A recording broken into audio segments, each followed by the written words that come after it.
बसून घ्या प्लीज, बसून घ्या, बसून घ्या, बसून घ्या, बसून घ्या, सगळे बसून घ्या.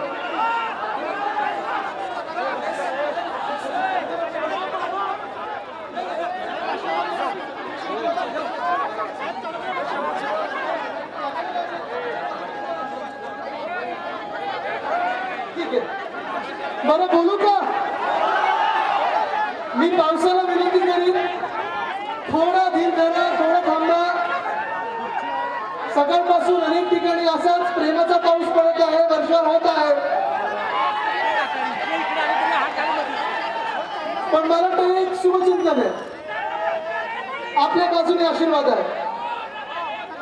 हे जे काही मी आज जरा घोषणा कमी करा, मला बोलू द्या, मला बोलू द्या. जरा छत्र्या बंद करा प्लीज. छत्र्या नको, छत्री नको दादा, मला नको. बसून घ्या, आपण बसून घ्या प्लीज, बसून घ्या. हा कॅमेरावर धरा, तुमच्यावर धरा. आज सकाळपासून मी फिरत आहे, सिंधुदुर्गातून इथे आलेलो आहे. या यात्रेला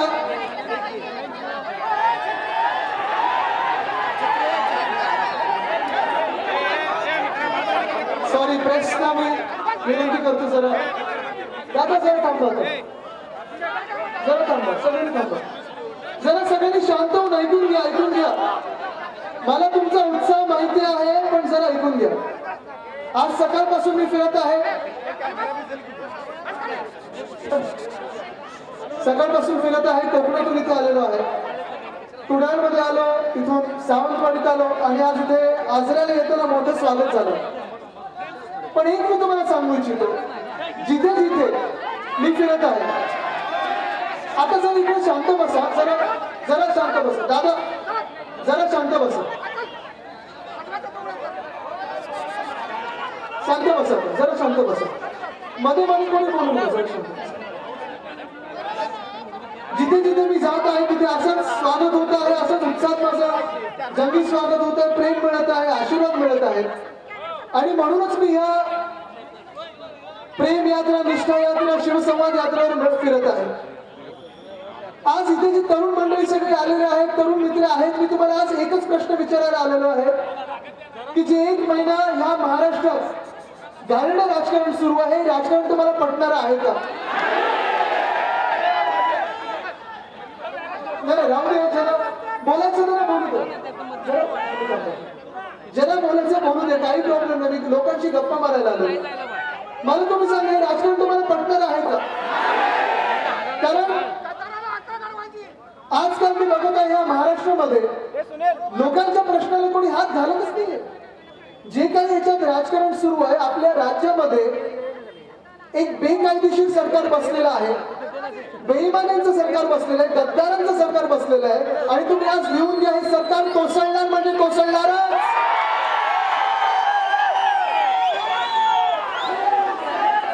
आज मी तुमचे आशीर्वाद घ्यायला आलेलो आहे, कारण हेच जनतेचं प्रेम आहे, हे आशीर्वाद आहे. गेले 1 महिना मी विचार करत बसलेलो, सगळीकडे फिरत आहे, पण जेव्हा मी घरी एकटा बसतो, गाडीमध्ये प्रवास करत असतो, अनेकदा माझ्या मनात हा विचार असतो की आपलं नेमकं चुकलं तरी काय, काय नक्की आपण ह्या गद्दाराने कमी दिला की त्यांनी आपल्या पाठीत खंजीर खुपसला. तुम्ही मला सांगा, काही चुकलं का? काय कमी दिलं का? कदाचित असं झालं असेल की गरजेपेक्षा जास्त आणि लायकीपेक्षा जास्त प्रेम दिला, त्यांच्यावर विश्वास ठेवला, ह्यांना मिठी अशी मारली, आपण डोळे बंद करून मिठी मारली, आपण त्यांच्या हातात खंजीर कधी आला हे बघितलंच नाही. आणि जे वार झालेले आपल्या ते पाठीवर झालेले आहेत, छातीवर झालेले नाही.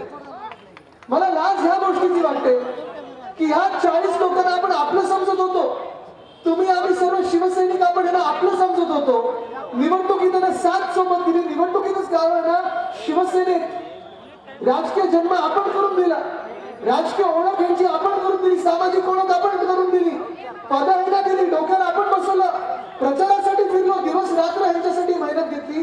ज्या लोकांना आपण खांद्यावर बसवलं त्याच लोकांनी आपल्या पाठीत खंजीर खुपसलेला. आणि हेच दुःख माझ्या मनात आहे. आज पण मी सगळीकडे फिरत असताना मी मागच्या आठवड्यातच मराठवाड्यात होतो, संभाजीनगरला गेलो, तिथे छत्रपती संभाजीनगरमध्ये वैजापूर असेल, गंगापूर असेल, सगळीकडे फिरत असताना मला लोक हेच सांगत होती की आदित्य तुमची एकच गोष्ट चुकली की तुम्ही राजकारण केलं नाही, तुम्ही समाजकारण करत आलात, तुम्ही समाजसेवा करत आलात आणि ते तुमची चूक झाली. आणि ही चूक मी जाहीरपणे मान्य करतो. मी जेव्हा विचारतो आणि विचार करत असतो की काय नेमकं आपलं चुकलं, हेच आपलं चुकलं असेल की कदाचित उद्धव साहेब जेव्हा मुख्यमंत्री होते त्यांनी कामावर जास्ती लक्ष दिलं, त्यांनी लोकांची सेवा करण्यात जास्ती लक्ष दिलं, त्यांनी लोकांना कोविड मधून वाचवण्यात जास्ती लक्ष दिलं, कदाचित त्यांनी महाराष्ट्रात विकास आणि शाश्वत विकास करण्यात जास्ती लक्ष दिलं, महाराष्ट्रात 6.5 लाख कोटीची गुंतवणूक आणण्यावर जास्ती लक्ष दिलं, महाराष्ट्रात रोजगार उपलब्ध करण्यात जास्ती लक्ष दिलं आणि राजकारणावर लक्ष दिलं नाही. कदाचित आमची चूक ही पण झाली असेल की विरोधी पक्षाचे जे आमदार होते, जे खासदार होते, त्यांना आम्ही कधी तडीपारीची नोटीस नाही पाठवल्या, त्यांच्या मागे यंत्रणा नाही लावली, त्यांच्या मागे पोलीस नाही लावले. आपले जे खासदार होते, आपले जे आमदार होते, त्यांच्यावर कधी लक्ष नाही ठेवलं, ही आपली चूक झाली. पण मला सांगा, ही चूक योग्य की अयोग्य? मला तरी वाटतं योग्य, कारण जर आपल्या लोकांवर विश्वास ठेवणं ही चूक असेल तर ती चूक पुन्हा पुन्हा करायला आम्ही तयार आहोत. पण आपण बघता हे जे काही नाट्य चाललेलं आहे गेले 1 महिना, विचार करतो मी, हे 40 गद्दार झाले कसे गद्दार, काय नक्की झालं की यांना जावं लागलं तिथे. आणि मग मी विचार करतो 40 आमदार गद्दार आणि जे 12 खासदार गद्दार झाले, ते हेच विचार करत होतो मी. ही सगळे आपल्या जवळची मंडळी, म्हणजे आजूबाजूला. आज पण मी विचार करत होतो कोल्हापूरमध्ये सहसा जर मी मागच्या महिन्यात आलो असतो तर आजूबाजूला उभे राहिले असते, तुम्हाला ढकलून थोडं जवळ उभे राहिले असते, उर्मटपणे थोडं वागले असते. पण मला आनंद ह्या गोष्टीचा आहे की आता जे नेतृत्व पुढे येईल ते नम्र नेतृत्व असेल, लोकांमधलं नेतृत्व असेल. मला इथेच दिसत आहेत अनेक, इथे मला कोल्हापूर म्हणजे भावी खासदार, आमदार, मंत्री इथे समोर दिसत आहेत.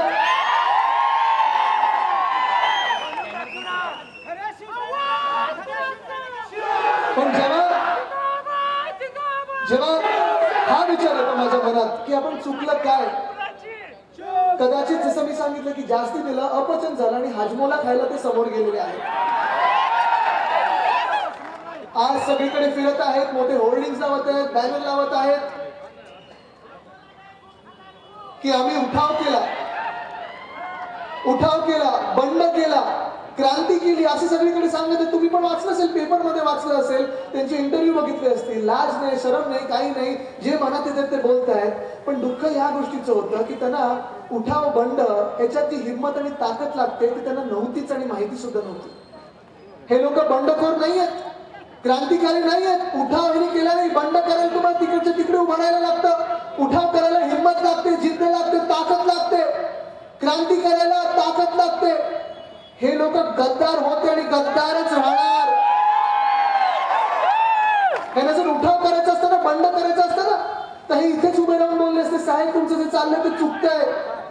पण सगळे 2.5 वर्ष जे काही आलं त्यांच्या मार्गी ते खात राहिले. त्याच्या पहिले पण 5 वर्ष आणि आता पण 2.5 वर्ष मजा करत राहिले. पण जेव्हा स्वतःच्या राक्षसी महत्वाकांक्षा हे वाढत राहिली, भूक काही मेली नाही, सत्तेची जी चटक होती ती एवढी भयंकर होती ना की काही करो पण आपण आपल्याला वाचवत राहायचं. आणि म्हणून हे पलीकडे उडी मारून गेले. टुकुक टुकुक टुकुक सगळे हे जे 40 आणि 12 लोक आहेत बेडकरसारखे, ते उड्या मारून गेले. पण माझ्या मनात जसं मी सांगितलं की अजूनही राग नाही, द्वेष नाही, काही नाही त्यांच्या मनामध्ये. माझ्या मनात आहे ते दुःख आहे, माझ्या मनात आहे त्या वेदना आहेत, क्लेशदायक एक वातावरण आहे की नक्की त्यांचं काय आपण बिघडवलं होतं की यांना तिथे वातावरण असं वाटलं की तिथे जावं. म्हणजे तुम्ही विचार करा, काय कमी दिला आपण, काय कमी दिलं का, काय द्यायचं बाकी होतं का? पण मी समजू शकतो अनेकदा असं होतं की अशी ही भूक असते, सत्तेची चटक अशी असते, सत्तेत बसल्यानंतर काही असं वातावरण असतं की हम करे सो कायदा. आणि म्हणून जे काही समोर येतं ते राक्षसारखंच खात जातात. आणि भूक मरत नाही, भूक वाढत जाते, अजून काही मिळतंय. आणि स्वतःला नेमकं शेवटी स्वतःला जेव्हा खायला लागतात ना तेव्हा ती भूक त्यांना मारते. आणि आज ते होत आहे. गद्दारी त्याचं उदाहरण आहे, ही गद्दारी त्याचं उदाहरण आहे. पण आपण बघा, हे जे गद्दार तिथे 40 गेले, मी आज पण तुमच्या जाहीर सभेत सांगतोय, तुमच्या साक्षीने सांगते की माझ्या मनात राग नाही, द्वेष नाही त्यांच्याबद्दल. माझं मन साफ आहे, काही चुकी केली नाही, काही चोरी केली नाही, काही गद्दारी केली नाहीये, स्वतःला विकलं नाहीये म्हणून तुमच्या तुमच्या समोर मी उभा आहे, तुमच्या डोळ्यात डोळे घालून बोलू शकतो. पण जे 40 गद्दार आणि 12 खासदार गद्दार जे तिथे उड्या मारून गेलेले आहेत, त्यांना मी सांगू इच्छितो, इथे तुमच्या साक्षीने सांगू शकतो, तुमच्या समोर सांगू इच्छितो, आज त्यांना आव्हान देत आहे, चॅलेंज देत आहे की तुम्ही तिथे गेलायत ना, आनंदात राहा, सुखी राहा, खुश राहा, तुमचं तुम्हाला लख लाभो. मी काही तुमच्यावर काही वाईट चिंतत नाही. माझ्या घरातले संस्कार आहेत की कोणाबद्दल वाईट विचार करू नाही, जे काय आहे ते सगळ्यांचा भलंच विचार करावा. पण आज मी समजू शकतो तुम्ही तिथे का गेलात. कदाचित तुमच्यावर दडपण असू शकतात, काही आमिष असू शकतात, की दडपण असते. मला माहित नाही, तुम्हाला माहिती का दडपण काय असतील? नाही, मला माहिती नाही, तुम्हाला माहिती असते. पण आज मी तुमच्या समोर सांगतो त्यांना, जाऊ दे, बेडकांचा अपमान करू नका. आज मी तुमच्या समोर सांगतो त्यांना,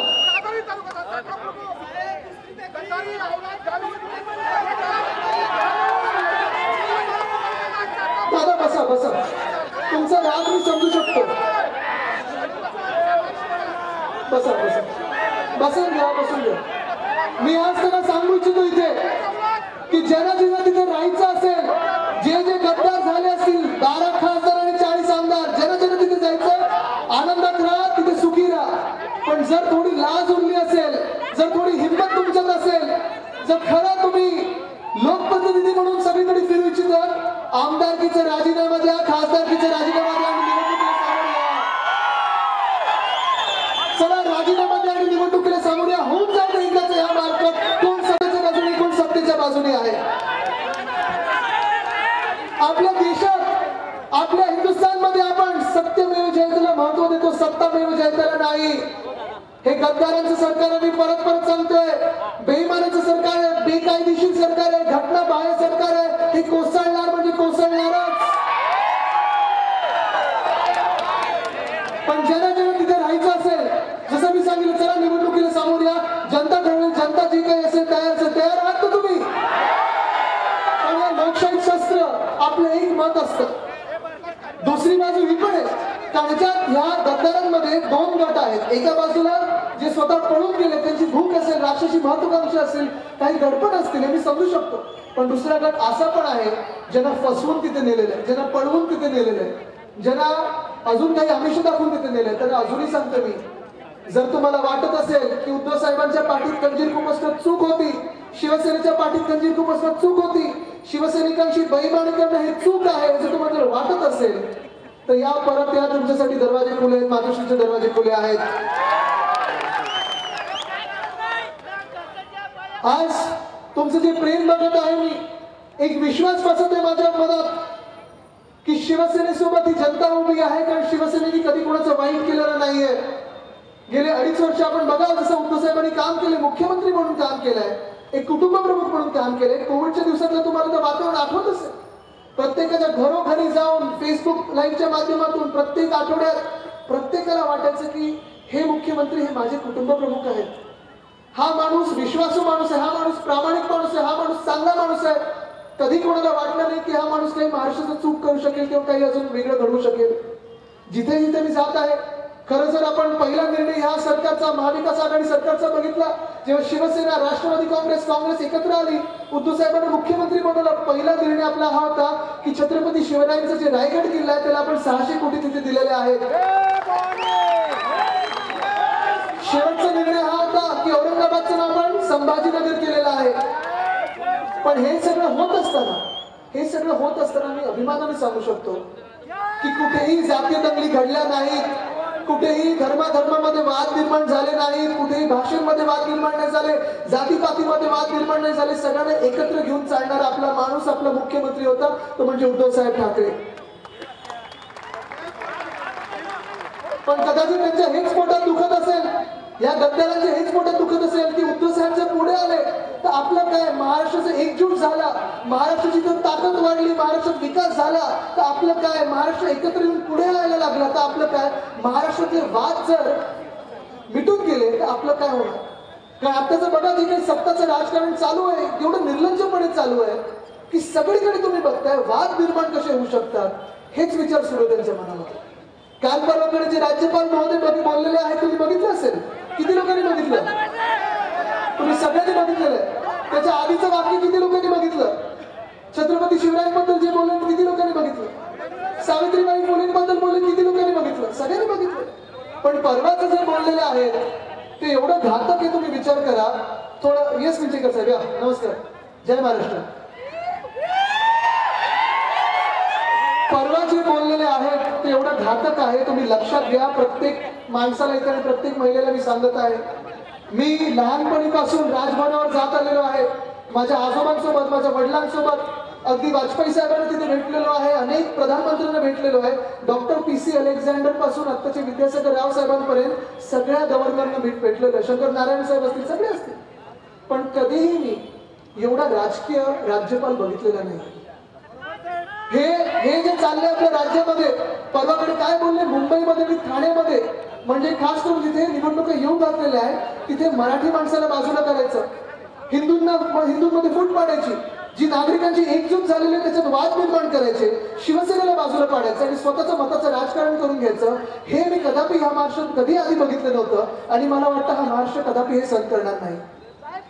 पण हे जे राजकारण सुरू आहे हे एवढं दुःखदायक राजकारण आहे, एवढं पातळी सोडून राजकारण सुरू आहे. आपण बघा, जो महाराष्ट्राचा आवाज बुलंद करण्याचा प्रयत्न करताय, जो आपल्या इकडच्या भूमिपुत्रांचा आवाज बुलंद करण्याचा प्रयत्न करताय, आपला स्वाभिमान बुलंद करण्याचा प्रयत्न करताय, त्याचा आवाज आज दाबला जात आहे. आज विचार करण्याची वेळ आलेली की आपल्या देशात लोकशाही उरलेली की नाही, आणि त्या लोकशाहीची ताकद म्हणजे तुम्ही सर्व आहात. तुम्ही मला सांगा, तुम्ही लोकशाहीच्या बाजूने उभे राहाल की सत्तेच्या बाजूने उभे राहणार? कारण हा विचार करण्याची तर वेळ आलेली आपल्याला. हे जे काही मी सांगत नाही, ही जी गद्दारी, हे जे काही राजकारण चाललेलं आहे, तुम्ही आता बघा आपल्या राज्याचे जम्बो कॅबिनेट बसले ते 2 लोकांचं बसलं, मोठं कॅबिनेट आहे. बरं, त्याच्यात पण मुख्यमंत्री कोण आणि खरा मुख्यमंत्री कोण हे कोणालाच माहिती नाही. मला वाटतं तुमच्याकडचे नेते बोललेले आहेत की मनावर दगड ठेवून कोणातरी मुख्यमंत्री बनवलेलं आहे. जाऊ दे, आपण वेगळं काही करायचं नाही. पण मला हेच विचारायचं आहे की हे सरकार कुठेही राजकारण सोडून काही काम करू इच्छित नाही. आज मी बघत आहे अख्ख्या महाराष्ट्रामध्ये कुठे अतिवृष्टी होत आहे, कुठे पाऊस जास्ती पडत आहे, कुठे पूर आलेला आहे, विदर्भात असेल, मराठवाड्यात मी बघत आहे शेतकऱ्यांची भयानक परिस्थिती आहे. हे सगळं सुरू आहे. पण हे सगळं जरी सुरू असलं तरी हे मंत्रिमंडळ 2 लोकांचं काय काम करत आहे? आपल्याकडे कोण फुटून येते, दिल्लीला 6 वेळा जाऊन आले, 7 वेळा जाऊन आले, तिसरा माणूस मंत्रिमंडळात मिळालेला नाहीये ना. तरी पण राजकारण हे किती करायचं, ह्याला अंत आहे की नाही?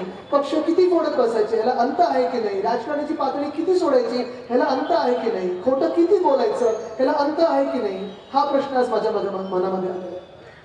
जे मी सांगत आहे सतत, की जे वातावरण आहे सतत माझ्या मनामध्ये खूप विचार अनेक येत असतात. आणि मला या 10 वर्ष राजकारणात मी सक्रिय आहे, 10 की 12 वर्ष होत आले. तर 2022 मी साधारण 2019, 2009, 2010च्या आसपास राजकारणात आलो. आणि तेव्हा जेव्हा मी राजकारणात येत असताना मला अनेक लोकांनी सांगितलं की आदित्य, तू राजकारणात कशाला येतो, तू 20 वर्षाचा आहेस, तू राजकारणात काय येतोयस? म्हणून का बरं, काय चुकतं राजकारण तू? त्यांनी मला सांगितलं की आदित्य, राजकारणात चांगल्या लोकांना स्थान नसतं, तुम्ही येऊ नका. हे मला अनेक लोकांनी सांगितलं. आणि जे हे नाट्य घडत आहे ना, हे जे काही पूर्ण नाट्य मी बघत आहे, तुम्ही पण बघता, ही पॉलिटिकल सर्कस जी चाललेली आहे, राजकीय सर्कस जी आपल्या समोर सुरू आहे, हे नाट्य एवढंच सिद्ध करायला आहे की उद्धव साहेबांसारख्या चांगल्या माणसासाठी आपल्या राजकारणात स्थान नाही. हे मला दुःख देतं की ज्या मुख्यमंत्र्यांनी प्रत्येकाच्या घरोघरी पोहोचून कोविडमध्ये आपल्या सर्वांना वाचवलं, ज्या मुख्यमंत्र्यांनी महाराष्ट्राचा शाश्वत विकास केला, ज्या मुख्यमंत्र्यांनी ज्या पशुपक्षी प्राण्यांना, झाडांना, जंगलाला आवाज नसतो त्यांचा देखील आवाज ऐकला, ज्या मुख्यमंत्र्यांनी प्रत्येक समाजाला न्याय दिला, कुठेही वाद होऊ दिला नाही, उद्योग आणले, हे सगळं करत असताना चांगल्या माणसाच्या पाठी यांनी खंजीर खुपसलेला आहे. कोणाचं काही बिघडवलेलं उद्धव साहेबांनी, कोणाच्या फायलिंगमध्ये हस्तक्षेप केलेला, कोणाची फाईल अडवून ठेवलेली, कोणाचं काम रोखून ठेवलेलं, प्रत्येकाचं ह्या महाराष्ट्रात काम होत होतं. जर कोणी बोलत असेल की फंड दिला नाही, माझ्याकडे यादी आहे, माझंच पर्यटन खात्यातून मी किती लोकांना फंड दिलेले, ते रंकाळा तलावासाठी असेल, अनेक मंदिरांसाठी असेल, अनेक गोष्टींसाठी मी फंड दिलेला आहे. उद्धव साहेबांनी अनेक गोष्टींसाठी फंड दिलेला आहे. जे मंत्री, जे माजी मंत्री झाले, जे गद्दार झाले, ते पण बोलतात फंड आला नव्हता. रेकॉर्ड करा, मी तुम्हाला चॅलेंज लावून सांगतो की जे 2, 3, 4 टर्म मध्ये जे आमदारांना फंड मिळाला असेल तेवढा फंड आपण दिलेला आहे. मग दुसऱ्या बाजूला सांगतात काही आपले मित्रपक्ष आपला कमकुवत करतो. तिसऱ्या बाजूला सांगतात हिंदुत्व मागे राहिलेलं, जे म्हणजे आत्ता सरकार आल्यानंतर आपल्या सोबत आले, ज्यांनी कधी हिंदू सम्राट बाळासाहेब ठाकरेंना भेटले नाहीत, असे लोक आपल्याला हिंदू सम्राटांबद्दल सांगायला लागले आणि दिघे साहेबांबद्दल सांगायला लागले, हिंदुत्व बद्दल शिकवले. कारण त्याची तर अनेक देऊ शकतात हो. मी तर काल परवाकडेच बोललो की मी सतत ब्लू शर्ट घालतो म्हणून पण यांनी गद्दारी केली असं पण कारण देऊ शकतो. काही खोटं बोलायचं असतं त्याला काही अंत नसतो, त्याला काही सीमा नसते, परिभाषा नसते, बोलत जायचं. पण दुःख ह्या गोष्टीचं होतं की ह्या महाराष्ट्रात ही जी संस्कृती नव्हती कधी, हे जे राजकारण एवढं बिघडलेलं नव्हतं, हे बिघडवलेलं राजकारण आहे, घडवून केलेलं राजकारण आहे. आणि आज मी तुम्हाला विचारायला हे तुम्हाला मान्य आहे का? तुम्ही विचार करा ना, हे राजकारण जसं आपल्या ह्याच्यात झालेलं आहे, आपल्या राज्यात झालेलं आहे. मी लहानपणापासून हे गेली 32 वर्ष, मी 32 वर्षाचं, मला साधारण राजकारण जेव्हा कळायला लागलं 4-5 वर्षाचं असतानापासून अनेक लोकांना मी पक्ष बदलताना बघितले, अनेक लोकांना भूमिका बदलताना बघितले, अनेक लोकांना विचारसरणी बदलताना बघितले. पण त्यांनी एक मान सन्मान ठेवून केलेलं. त्यांनी राजीनामा दिला होता खासदारकीचा किंवा आमदारकीचा, दुसऱ्या पक्षात गेले आणि मागच्या पक्षावर काही बोलले नाही. काही 1-2 घाणेरडी उदाहरणं आहेत, तर सोडून द्या, जाऊ दे, त्यांचं आपण विसरून गेलो. पण तरी देखील कधी पण ही राजकारणाची संस्कृती महाराष्ट्राची बिघडली नव्हती. आज तुम्ही बघा काय झालेलं, हे 40 गद्दार गेले तर गेले, तिथे गेल्यानंतर काय बोलतात, आम्ही उठाव केला, आम्ही बंड केला. अहो, तुम्हाला सुरतेला जाऊन बंड करायला लागेल, तुम्हाला गुवाहाटीला जाऊन बंड करायला लागेल, ही गद्दारी होती. तुम्ही गद्दार आहात आणि गद्दार म्हणूनच ओळखले जाल. पण याच्यात वाईट या गोष्टीचं वाटतं की गद्दारी ह्यांनी कधी केली, गद्दारीची सुरुवात कुठून झाली, गद्दारी कशी सुरुवात झाली. आपल्याला आठवत असेल, दिवाळीचा काळ होता, दिवाळी नुकतीच झालेली, सगळे आमदार खासदार वर्षावर जेवायला आलेले, अनेक आपण शिवसैनिक कधी आम्हाला मातोश्रीवर किंवा वर्षावर शुभेच्छा द्यायला येतात, आपलं आशीर्वाद द्यायला येत असतात, प्रेम द्यायला येत असतात. जसं आता गुरुपौर्णिमेला येऊन गेलात आपण अनेक लोक. पण त्या दिवाळीनंतर मी तेव्हा स्कॉटलंडला गेलेलो, माझी जागतिक पर्यावरणाची परिषद होती आणि उद्धव साहेबांना मणक्याचा थोडा प्रॉब्लेम झालेला, त्यांची ऑपरेशन होतं. आणि मी उद्धव साहेबांना विचारले की उद्धव साहेब मी जाऊ की नको, कारण तुमचं ऑपरेशन आहे. खरं तर उद्धव साहेबांनंतर कळायला लागले की राजकीय लोकांना पण मणका असतो, नाहीतर हे गद्दार बघा मणका नसल्यासारखे वागतात, झुकतात, जसं वळतात काय कळतच नाही. पण त्यावेळी मला उद्धव साहेबांनी सांगितलं, आदित्य तू थांबू नकोस, तू माझा मुलगा म्हणून नाही, तू महाराष्ट्राचा मंत्री म्हणून जातोस, महाराष्ट्रासाठी जातोय. मला आठवतो तो अजूनही दिवस, मी दिवसभर काम केलं, रात्रभर जागवतो, पण इथे सकाळी पहाटे ऑपरेशन होतं. पहिलं ऑपरेशन झालं, दुसऱ्या की तिसऱ्या दिवशी तिथून निघत असतानाच मला कळलं उद्धव साहेबांचं दुसरं ऑपरेशन झालं. आणि आपल्याला ज्यांचं ऑपरेशन झालं असेल आपल्याला माहिती आहे की ऑपरेशन थिएटर किती एक दडपण आणत असतं आपल्यावर, एक भयानक जागा असते. भयानक म्हणजे तिथे अर्थात आपण बरे होऊन येतो, पण ते सगळ्या वेगळ्या गोष्टी असतात. आपण खरं तर दाताच्या डॉक्टरकडे पण जायला घाबरत नसतो, इंजेक्शन देणार की नाही, ड्रिल बांधणार की नाही, बरोबर. आणि उद्धव साहेबांच्या त्या आठवड्यात 1 नाही 2 ऑपरेशन झाले. दुसरं ऑपरेशन हे इमर्जन्सी ऑपरेशन. तो काळ मला माहिती आहे, कारण मी मुलगा म्हणून जवळून बघितलेलं आहे. वडिलांचं मी दुःख बघितलं, दुखणं बघितलेलं, वेदना बघितलेलं आहे. एक शिवसैनिक म्हणून बघितलेलं आहे, मंत्री म्हणून बघितलेलं आहे, आमदार म्हणून बघितलेलं आहे. ज्या मिनिटाला मी परत आलो तेव्हा दुसरं ऑपरेशन झालं होतं आणि उद्धव साहेबांची हालचाल जणू काही जास्ती होतच नव्हती. ते बेडमधूनच सगळं काही त्यांचं कार्य चालू होतं, त्यांचं काम चालू होतं. ॲनेस्थेशियाच्या ह्याच्यातून बाहेर येत नाहीत, मुंगीतून बाहेर येत नाहीत त्या ऑपरेशनच्या. त्यांनी पहिला प्रश्न विचारला, मी महाराष्ट्रात फिरू शकेन की नाही, माझ्या लोकांमध्ये जाऊ शकणार की नाही. पण हे सगळं होत असताना मला आठवतं तो नोव्हेंबर-डिसेंबरचा काळ होता, कोविडचे आकडे वाढत होते. आणि असेच कोविडचे आकडे वाढत असताना त्यांनी त्या आठवड्यात देखील व्हॉट्सॲपवर त्यांच्या हॉस्पिटलच्या बेडमधून जास्ती हलत नसताना आम्ही फोन पकडून बाजूला उभं राहायचो. ते SP असतील, कमिशनर असतील, म्युन्सिपल कमिशनर असतील, आपले आमदार असतील, आपले मंत्री असतील, कोण महापौर असेल, कोण नगरसेवक असेल, ते फोनवर किंवा व्हॉट्सॲपवर त्यांच्याशी संपर्क साधायचे आणि विचारायचे किती काय कोविडचा आकडा कसा वाढलाय, कसं आपण लोकांना वाचवलं पाहिजे. डॉक्टरशी सतत बोलत असायचे. चर्चा त्यांची महाराष्ट्राच्या जनतेबद्दल असेल. मी खोटं बोलत नाही, खोटं बोलायचं कारण नाहीये, कारण मी हे बघितलेलं आहे. पण हे सगळं एका बाजूला होत असताना मंत्रिमंडळाची बैठक देखील त्यांनी त्याच हॉस्पिटलच्या बेडमधून घेतली, VCवर घेत होते. आणि हे सगळं एका बाजूला मी त्यांचं दुखणं बघत असताना, त्यांची जी काही परिस्थिती होती ती बघत असताना, दुसऱ्या बाजूला हे निर्लज्ज गद्दारांचे नेते काय करत होते, आमदार गोळा करत होते की माझ्यासोबत कोण येतंय, माझ्यासोबत कोण येतंय, कुठचा आमदार येतोय, कुठचा खासदार येतोय, कोण फुटतंय, कितीला फुटतोय, कितीला विकला जातोय, मी स्वतःला कितीला विकू शकेन. हे सगळं यांचं कारस्थान दुसऱ्या बाजूला चालतं. ही जी गद्दारी झालेली आहे ही तुम्हाला पटणारी आहे? ही जी बेईमानी झालेली तुम्हाला पटणारी आहे? कारण ही गद्दारी, ही बेईमानी, ही फक्त काही उद्धव साहेबांच्या पाठीत खंजीर खुपसण्याची नव्हती. शिवसेनेशी नुसतं बेईमानी झालेली नाहीये, ही बेईमानी, ही गद्दारी, ही माणुसकीशी झालेली आहे. म्हणजे आपल्या राज्यात राजकारणात माणुसकीसारखी काही गोष्ट आहे की नाही, हा तर मला विचार पडायला लागलेला आहे. कारण खरं तर ज्या माणसाला बरं असतं, जो आजारी असतो, ऑपरेशन मधून बाहेर पडलेला असतो, ज्याला जास्ती हलता येत नाही, आणि तो कोण माणूस? तुम्हाला राजकीय तुमचा जन्म देणारा, सामाजिक ओळख देणारा, तिकीट देणारा, मंत्रीपद देणारा आणि अशी खाती देणारा ज्यांनी कधी मुख्यमंत्र्यांनी 40-40 वर्ष खातं सोडलं नाही असं खातं देणारा, जेव्हा तो माणूस ज्याला बरं नसतं, त्या माणसाला जेव्हा तुम्ही अशा परिस्थितीत बघता, तुमचं खरं कर्तव्य काय? तुम्ही महाराष्ट्रात फिरायला पाहिजे होतं, त्यांच्या वतीने फिरायला पाहिजे होतं, तुम्ही तिथे येऊन सांगायला पाहिजे होतं, उद्धव साहेब आम्ही तुमच्या सोबत आहोत, तुम्ही घाबरू नका, शिवसेना आम्ही बांधू, महाविकास आघाडी सरकार आम्ही सांभाळू, लोकांची काळजी आम्ही घेऊ, तुम्ही आराम करा, हे सांगायला पाहिजे होतं. पण ह्या निर्लज्ज गद्दारांनी पक्ष बोलायचं काम केलं आणि त्याचं मला आज दुःख होत आहे. त्याचं मला दुःख होतं. राग नाही माझ्या मनात, राग कशाला यायला पाहिजे, राग तर नाहीच. पण ह्याच वेदना आहेत की परत बघा, तुम्ही पक्ष बरोबर फोडला कधी? 19-20 जूनला, म्हणजे आपल्या पक्षाचा वर्धापन दिन झाला, त्यानंतर बरोबर 20 जूनला मतदान झालं आणि 20 जूनला त्यानंतर हे सगळे पळायला लागले. पण पक्ष फोडायला कधी सुरुवात केली आहे? जेव्हा उद्धव साहेबांना कोविड झाला. म्हणजे तुम्ही विचार करा, ज्या माणसांनी आपल्याला सगळ्यांना वाचवलं कोविडमधून, त्याच माणसाला जेव्हा कोविड होतो तेव्हा यांनी पक्ष फोडायला सुरू केली. मान्य आहे तुम्हाला? आणि म्हणून अजूनही मला पटत नाहीये की ही गद्दारी अशी होऊ कशी शकते.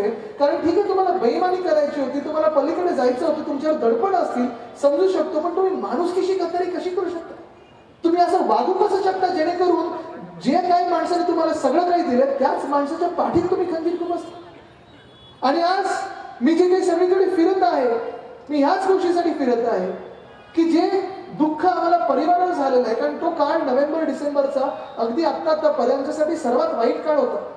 ते आजारपण आम्ही बघितलेलं आहे, त्याच्यातून बाहेर पडत असताना हे जी गद्दारीचे जे काही बातम्या येत होते हे आम्ही ऐकत होतो. हा कठीण काळ असताना हे सगळे 40 लोक गद्दार निघून गेले, 12 खासदार गद्दार निघून गेले, ज्यांच्यासाठी आम्ही सर्व काही केलं, रक्ताचं पाणी केलं, ते निघून गेलेले आहेत. तरी देखील मला आनंद ह्या गोष्टीचा आहे की आज महाराष्ट्राची जनता उद्धव साहेबांसोबत उभी आहे. मी आता मराठवाड्यात जेव्हा होतो तेव्हा असंच मला वाटतं गंगापूरवरून पुढे चाललेलो आणि माझा गाड्यांचा ताफा रस्त्यात थांबवला एका आजीने. त्यांनी जवळ घेतलं, त्यांनी आरती केली माझी आणि सांगितलं, घरी जाऊन सांग उद्धव साहेबांना आम्ही तुमच्या सोबत आहोत. तसंच दुसऱ्या बाजूला एका वयस्कर मावशीने मला जवळ घेतलं आणि माझ्या डोक्यातनं हात फिरवला, सांगितलं, बाळा घरी जाऊन उद्धवला सांग की माझा विश्वास माझा उद्धव. हे त्यांचे शब्द. म्हणजे जे उद्धव साहेब मुख्यमंत्री म्हणून असतील, कुटुंबप्रमुख म्हणून असतील, पक्षप्रमुख म्हणून असतील, सगळ्यांची काळजी घेत आले, सगळ्यांना आपलं मानत आले, सगळ्यांवर विश्वास ठेवत आले. कदाचित तिथेच हा मोठा घात झाला. तरी देखील ताकद आहे, जिद्द आहे लढण्याची, हिंमत आहे लढण्याची. कारण आमच्या रक्तात हिंदुस्थानी सम्राट बाळासाहेब ठाकरेंचं रक्त आहे. मला आठवतं जेव्हा मी विधान भवनात गेलो 3 आणि 4 जुलैला, सगळे गद्दार समोर बसलेले, नजरेत नजर मिळू शकत नव्हते, खालती बघत होते, वरती बघत होते, इकडे बघत होते, तिकडे बघत होते. पण आम्ही शिवसेनेचे जे 15 आमदार होतो त्यांच्या डोळ्यात डोळे घालून बघू शकत नव्हते आणि आम्ही मुद्दामून त्यांच्याकडे बघत होतो. कारण आम्ही काही चोरी केलीच नाही, स्वतःचा इमान विकला नाही, स्वतःला विकलं नाही, स्वतःने उडी मारली नाही, गद्दारी केली नाही. पण आज अभिमान ह्या गोष्टीचा वाटतो आणि मी तुमच्यामध्ये उभं राहून एवढं बोलू शकतो कारण घरी जी आम्हाला शिकवण दिलेली आहे, जी माझ्या पणसोबांनी माझ्या आजोबांना दिली, खरी आमची 6वी पिढी जनसेवेत आहे. पण जे पणसोबांनी माझ्या आजोबांना सांगितलं, आजोबांनी माझ्या वडिलांनी मला सांगितलं की पैसा येतो जातो पुन्हा येतो, पण नाव गेलं तर परत येत नाही. ते नाव जपणं गरजेचं असतं. तेच काम आज मी करतो. इमान जपणं गरजेचं असतं. आज मी इथून पुढे निघत असताना मला आपल्याकडून काही अपेक्षित नाही, मी तुमच्याकडे काही मागायला आलो नाहीये. निवडणूक मध्यवर्ती लागेल तेव्हा लागेल, ती लागणार म्हणजे लागणारच, तेव्हा मी मतं मागायला येईल, तेव्हा ताकद मागायला येईल. जर या 40 लोकांमध्ये थोडी लाज आणि हिंमत असेल तर राजीनामा देऊन समोर येतील, नाहीतर मी मध्यवर्ती लागणारच आहे. कारण सरकार कोसळणार म्हणजे कोसळणार, लिहून घ्या. पण आज मी तुमच्याकडे नुसतं प्रेम आणि आशीर्वाद मागायला आलो. कारण ही लढाई सत्य आणि सत्याच्या मध्ये आहे. सत्य आपल्या बाजूने, सत्ता त्यांच्या बाजूने आहे. पण सत्याचा विजय नाही होत, सत्याचा विजय होतो. सत्यमेव जयते आपल्या देशात म्हटलं जातं. आज ही लढाई कदाचित अशी असेल की महाराष्ट्राचे 5 तुकडे पाडायचे, कदाचित शिवसेना संपवायला लढाई असेल, कदाचित ठाकरे परिवार संपवण्यासाठी ही लढाई असेल, कदाचित आम्हाला एकटं पाडण्यासाठी ही लढाई असेल. आहे हे आम्हाला दिसत आहे, आम्ही वेड्यासारखी फिरत आहोत. पण त्यांनी कितीही विचार केला की ठाकरे परिवार संपवायसाठी संपू शकत नाही, कारण हा ठाकरे परिवार माझ्या समोर उभा आहे, शिवसेनेचा परिवार माझ्या समोर उभा आहे, आजूबाजूला उभा आहे. आणि मी आज तुम्हाला एकच विचार आलेला आहे की तुम्ही माझ्यासोबत आणि उद्धव साहेबांसोबत आम्हाला कितीही या लोकांनी एकटं पाडलं तरी उभे राहणार की नाही, तुमचं प्रेम आणि आशीर्वाद आम्हाला देणार की नाही. कारण हेच प्रेम आणि आशीर्वाद जर द्यायचं असेल तर तुम्ही दोन्ही हात वरती करून भरभरून प्रेम आणि आशीर्वाद द्या. जसा पाऊस आपल्यासाठी थांबलाय बघा आतापर्यंत, हेच प्रेमाचा पाऊस तुमचा आणि आमच्यावर पडू द्या. तर हेच प्रेम घेऊन शिवसेना बांधायचे आणि राजकारणात चांगल्या लोकांना स्थान असतं हे जगाला सिद्ध करून द्यायचं आहे. धन्यवाद. जय हिंद, जय महाराष्ट्र, वंदे मातरम.